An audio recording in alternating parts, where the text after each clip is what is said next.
Greetings and welcome to Flanigan's Ecologic. I am your host, Ted Flanigan, and this episode covers EcoNet News, Volume 25, Issue Number 11, November 2023. Flanigan's Net Positive, the highs and lows of climate change. EcoNet has been packed with good news on climate for many years. We focus on the positive steps while being painfully cognizant of reality. The world is heating up. Great efforts with renewables are falling short of overcoming rising temperatures. China is the world's largest wind and solar power generator, yet it has 306 new coal-fired power plants under construction. The Saudis have an oil sustainability program for energy access in developing markets. In the United States, we will likely extract an all-time high level of 12.9 million barrels of crude oil this year. Natural gas production will hit a record production level too. Thus, the battle to save the planet from the ravages of climate change is only heating up. Moving quickly to protect our basic ecosystems and to scale has been discussed for decades. It's critical now. COP28. Some are sarcastically calling it the Oil Kingdom's Climate Summit, the 28th IPCC Conference of Parties, COP. There was a leak that the UAE had planned to strike oil and gas deals at the conference. The UAE has been criticized for placing Sultan Al Jaber, the CEO of the state oil company, the Abu Dhabi National Oil Company, as president of COP28 in charge of the conference, which began on November 30th. Is the UAE hosting a COP a thinly veiled public relations ploy? His company is the 12th largest oil company in the world. It is among the 100 major companies responsible for the vast majority of greenhouse gas emissions. The United Arab Emirates government has an all-of-the-above energy policy, inclusive of oil and gas. While the UAE has stated that it will be carbon neutral by 2050, it has also stated that this will be done incongruously with a 50% renewable contribution. Hunter Levin states that the Saudis are making $1 billion a day for every day that climate action is delayed. Certainly the UAE is also reaping the benefits of oil revenues at the expense of the climate. But good news, fully 97,000 experts and advocates and passionate souls from around the world have registered for the COP. There are delegates from over 200 countries. One of Sultan Ahmad Al Jaber's first actions was unifying the attendees, establishing a fund to help vulnerable countries with climate change.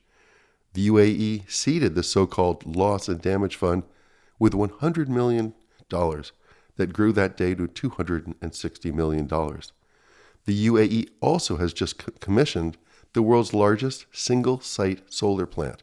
It's featured in this issue. Of course, these very positive steps are tempered by a new scary reality.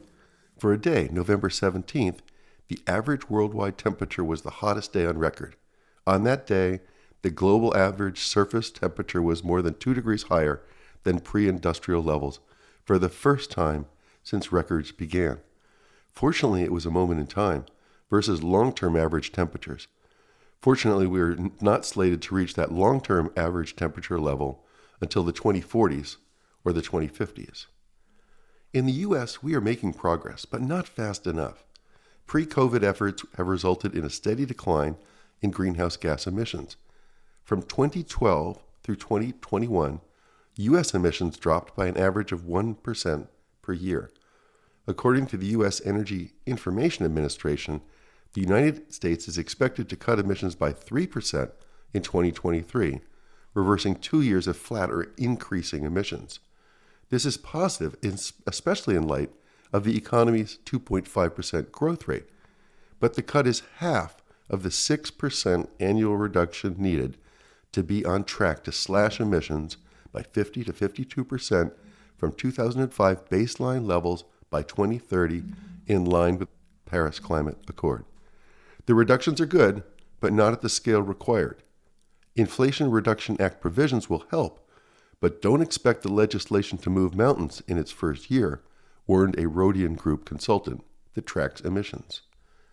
Hunter Levins underscores the sobering reality that 2023 will likely be the hottest year ever in human history. There have been a record $25 billion plus weather disasters this year. These include flooding, droughts, famines, fires, and more. Levins reports that climate change is already costing the world about $16 million per hour. It's time to bend this equation, to invest heavily now. Stanford professor Mark Jacobson suggests that worldwide transition to clean energy will cost around $62 trillion. But that's cheaper than the alternative, and it has a payback. Advanced technologies bear upfront costs, but low operating costs, as they harness free resources, the wind, sun, falling water, waves, tides, and the Earth's heat. The Paris Accord established a goal to limit the increase in global average temperatures to well below 2 degrees Celsius, above pre-industrial levels, and pursue efforts to limit the temperature increase to 1.5 degrees Celsius, above pre-industrial levels. The Dubai delegates must now address this in full. We salute the recent U.S.-China collaboration on climate led by John Kerry, the President's Special Envoy on Climate. Our countries have a mutual interest in stemming the ravages of climate havoc. Some think that this partnership and the stark state of global climate will drive significant action in Dubai. Let's hope so. Quote of the month: kindness is the connection that links us all together and strengthens the bonds within our communities, neighborhoods, and families. Rosalind Carter, First Lady of the United States of America. Big-time PV in the United Arab Emirates. In advance of COP28 in Dubai, the United Arab Emirates developed the largest single-site photovoltaic plant in the world. In full sunshine, the 2-gigawatt installation has the equivalent capacity of 2 nuclear reactors. The plant was inaugurated on November 16th, 2 weeks before the climate summit. The massive Al Dhafra solar farm is located 22 miles from Abu Dhabi and is 7.72 square miles in size. It is made up of 4 million bifacial solar panels, and it will eliminate 2.4 million tons of CO2 emissions each year. There were 4,500 workers on site during peak construction, installing 10 megawatts of solar per day. The project was jointly developed by Masdar, Taqwa, the French-owned EDF Renewables, and Jinko Power, a Chinese solar developer. Power will be sold through a power purchase agreement, PPA, to Emirates Water and Electric Company. First sustainably-fueled transatlantic flight. On November 27th, Virgin Atlantic made history by completing the first transatlantic flight on a commercial airliner using 100% sustainable aviation fuel, or SAF. The London to New York flight took 8 hours, covering 3,500 miles. The flight represents a major milestone on the path to decarbonizing aviation. Global air travel is 2% of global greenhouse gas emissions, and its impact is expected to soar as more and more travel is done by planes. SAF comes from many sources, such as biomass in the form of corn stalks and forest residues, hydrogen, and captured CO2. According to Canary Media, nearly all the world's existing supply of SAF comes from hydroprocessed esters and fatty acids, known as HEFA fuels. These are derived from pork fat, beef tallow, and yellow grease collected from restaurants and industrial kitchens. Virgin Atlantic's plane used 60 metric tons of SAF, a mix of HEFA fuel, and 12% synthetic aromatic kerosene derived from plant-based sugars. Today, SAF accounts for only 0.1% of aviation fuels. There is very little supply, and engines may need to be retooled to run on 100% SAF. Current regulations allow for a maximum of 50% SAF on commercial revenue flights. The Virgin flight required special approval and was not allowed to carry paying passengers. To spur the development of SAF, the United States has tax credits for airlines that buy SAF. The European Union requires airlines to use them. The EU has a target for 70% SAF by 2050. British regulators plan to require 10% SAF by 2030. Virgin Atlantic won a £1 million prize from the British government for its transatlantic feat. New York's premier building electrification. J.P. Morgan's brand new and stunning headquarters in New York City is taking shape fast. The 1,388-foot skyscraper topping out in November. To build the tower, J.P. Morgan Chase had to buy the air rights from the nearby church and from MSD Capital, the owner of the air rights above Grand Central Terminal. The new building will house 14,000 employees and will include a penthouse conference center. It's a LEED Platinum facility designed for health and wellness. Joe Allen from Harvard's T.H. Chan School of Public Health is proud to have been part of the team that shaped this building. The 2.5 million square foot facility is setting new standards for health and sustainability. The building is New York City's largest all-electric tower, ahead of New York City's ban on the use of natural gas in new construction in 2027 for buildings higher than 7 stories. Located at 270 Park Avenue, the new 60-story skyscraper is being built on the site of J.P. Morgan Chase's former headquarters, the Union Carbide building. Chairman and CEO Jamie Dimon expects the new headquarters to lure back its staff into its offices with a super healthy building, a focus on wellness, a fitness center, yoga and meditation spaces, a food hall, and lots of plants. Its $3 billion price tag pales in comparison to the company's $129 billion gross profit in 2022. According to Curbed, the building will be New York City's largest all-electric building. Its heating and cooling accomplished with heat pump systems powered by electricity generated by hydroelectric sources. It features triple-pane, super-efficient glass. Its advanced water storage and reuse systems will reduce water usage by more than 40%. Designers use healthier building materials and double the amount of outside fresh air, which then meets advanced air filtration systems. Air quality will be monitored in real time, including IAQ sampling. The ground level provides 2.5 times as much publicly accessible outdoor ground level space as the old building. 1,000-year-old Persian windmills. For those that think that harvesting the wind is a new idea, think not. Windmills have been used for centuries to pump water and grind grain. The Persians of Iran have a history of funneling the wind. They generate torque using drag, not lift.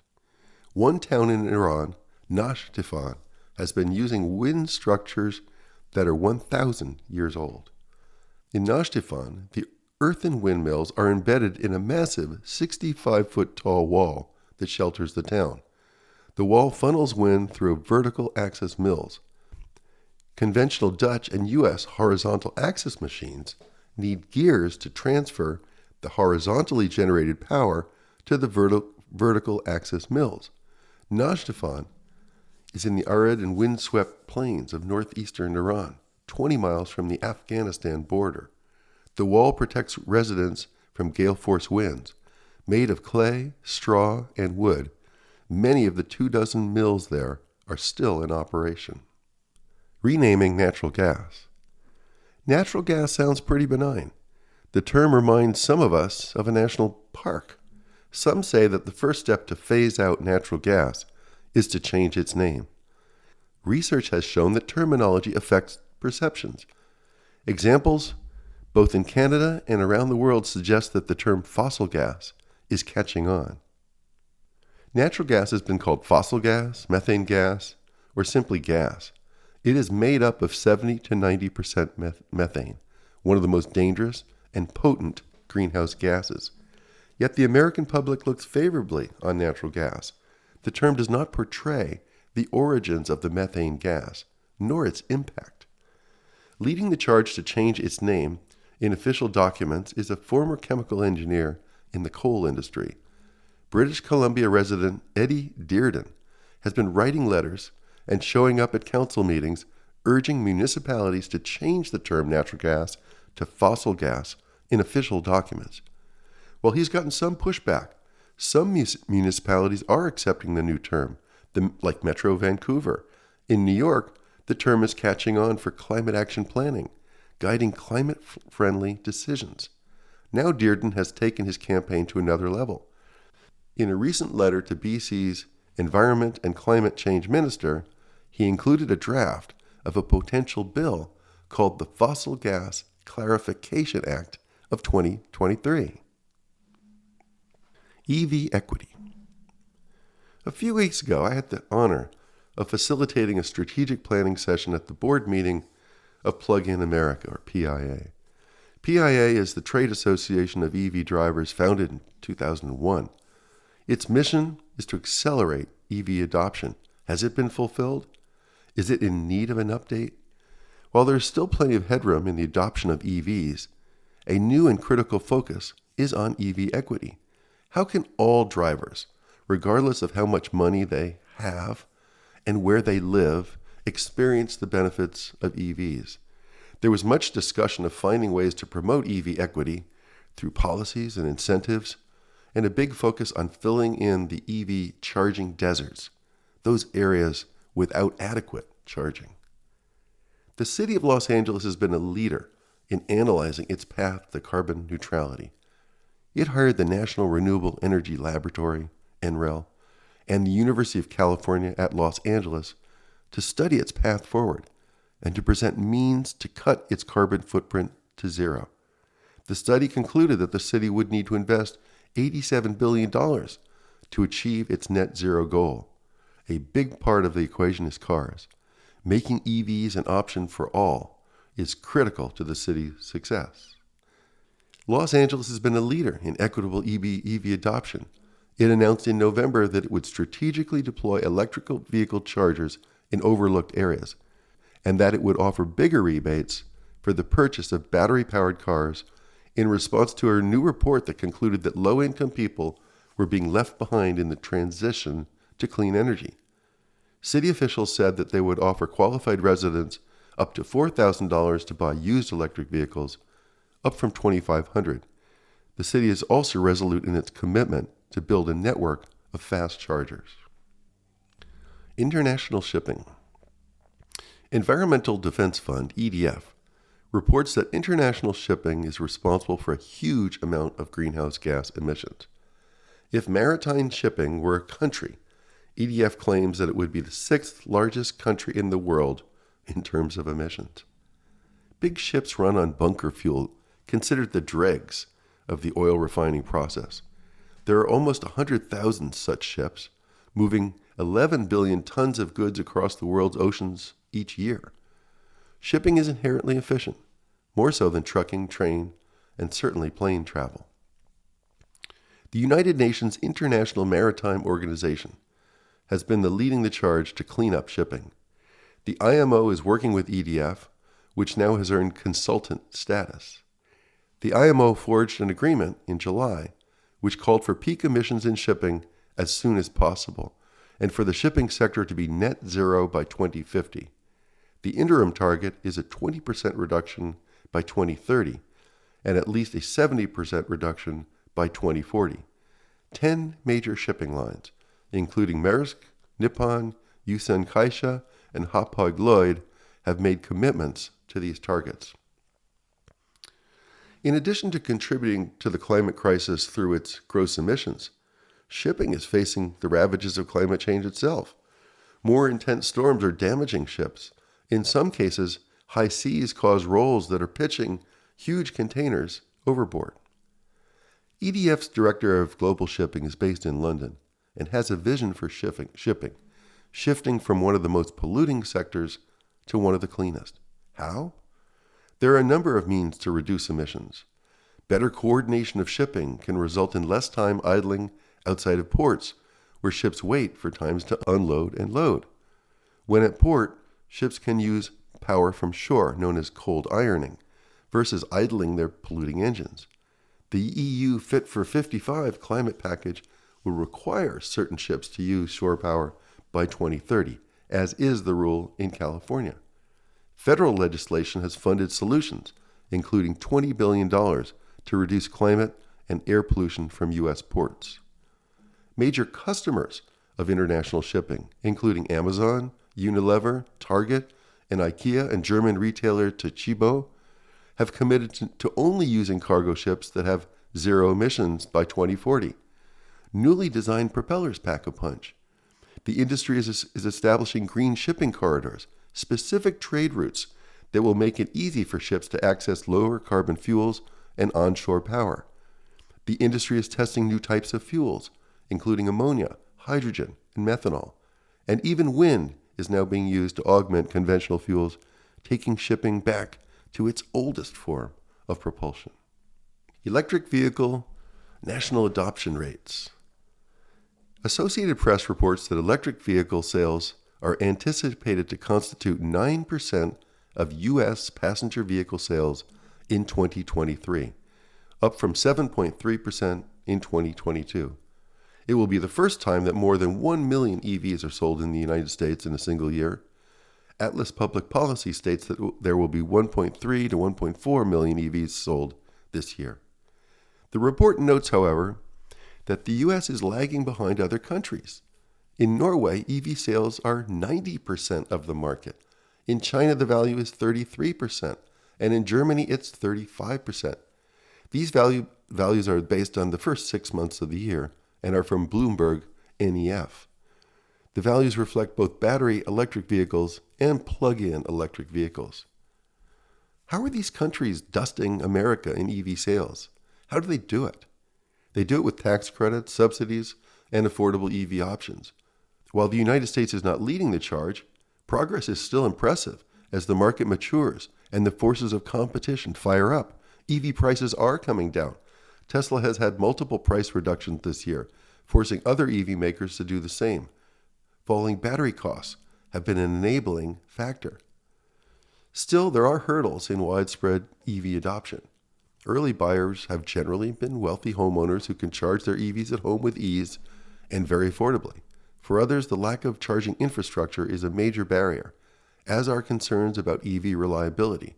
Furthermore, EVs still bear a cost premium over ICE vehicles.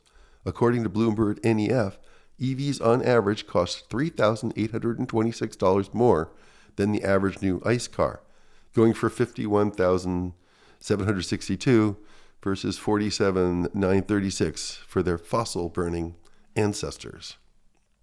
China's high-speed rail network. The People's Republic of China has the longest and most extensively used high-speed rail network in the world, with 26,000 miles of track at the end of 2022. In fact, China accounts for 2/3 of the world's high-speed railway networks. Its trains running at 120 to 220 miles per hour. The trains and tracks are almost exclusively owned by the China Railway Corporation and are branded as China Railway High Speed. High-speed rail has been developed rapidly in China since the mid-2000s. Currently, the network extends to all provincial-level administrative divisions and Hong Kong, with the exception of Macau. Building continues, and the high-speed rail network is set to reach 43,000 miles by 2035.